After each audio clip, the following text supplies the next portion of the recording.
राजनीति में एक ऐसा नाम जिसे सुनते ही जुबान पर सबसे पहले पप्पू आता है। जी हाँ, हम बात कर रहे हैं राहुल गांधी की। वो नेता जिन्हें भारतीय राजनीति के अहम मुद्दों पर अक्सर आलोचनाओं का सामना करना पड़ा और सोशल मीडिया पर कभी हंसी का कारण तो कभी विवादों का केंद्र बने। लेकिन सवाल यह है कि एक ऐसे नेता जो भारतीय राजनीति में एक लंबे समय से सक्रिय हैं, आखिर क्यों पप्पू के नाम से पुकारा जाने लगा? राहुल गांधी को सबसे पहले पप्पू किसने बोला था और क्यों ये नाम उनके साथ चिपक गया? राहुल गांधी के राजनीतिक जीवन के शुरुआती वर्षों में ही उनकी छवि को लेकर आलोचनाओं का सिलसिला शुरू हो गया था, विशेषकर 2014 के लोकसभा चुनावों में।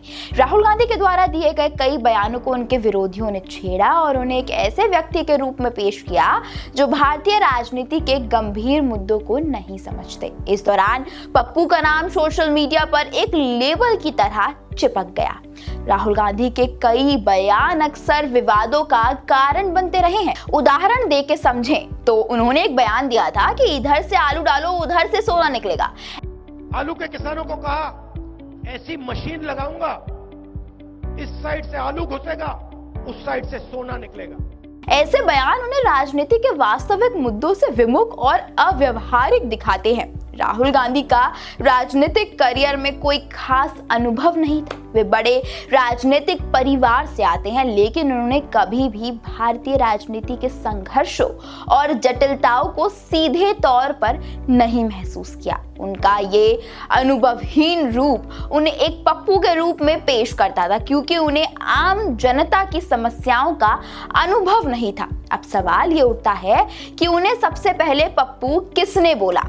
2008 में आई एक रिपोर्ट के मुताबिक नवंबर 2007 में दिल्ली के तालकटोरा स्टेडियम में कांग्रेस राहुल को अपने भविष्य के चेहरे के रूप में दिखा रही थी। कांग्रेस कार्यकर्ताओं को उम्मीद थी कि वो 1985 में राजीव गांधी की तरह दिए गए भाषण के जैसा ही संबोधन देंगे, लेकिन वो निराश हुए। इसी साल एक फिल्म आई थी, पप्पू पास हो गया। इसके बाद पप्पू शब्द का जो मतलब है मासूम बच्चे की जगह बेवकूफ इंसान समझा जाने लगा। फिर 2008 में एक और फिल्म आई जिसका एक गाना काफी हिट हुआ, पप्पू कैन डांस साला। वहीं दिल्ली में 2008 के चुनाव के समय दिल्ली चुनाव आयोग ने एक कैंपेन चलाया था, पप्पू वोट नहीं कर सकता है। दिल्ली चुनाव आयोग ने 2009 के लोकसभा चुनाव में ही इस कैंपेन को चलाया, जिससे ये धारणा बनी कि जरूरी काम होने के बावजूद पप्पू मूर्खतापूर्ण काम करते हैं। वहीं 2012 का साल आते आते केंद्र की यूपीए 2 सरकार के खिलाफ माहौल बनने लगा था। वहीं इस तरह की चर्चाएं भी वहीं चलने लगी थी कि क्या राहुल गांधी पार्ट टाइम राजनेता हैं।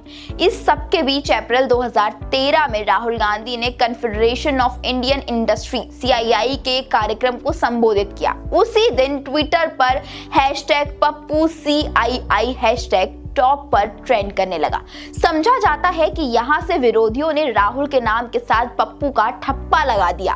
रिपोर्ट की माने तो तब बीजेपी की IT सेल ने राहुल गांधी के साथ ये नाम जोड़ने में कोई कसर ही नहीं छोड़ी। हालांकि समय के साथ राहुल गांधी ने अपनी छवि में सुधार करने की कोशिश की।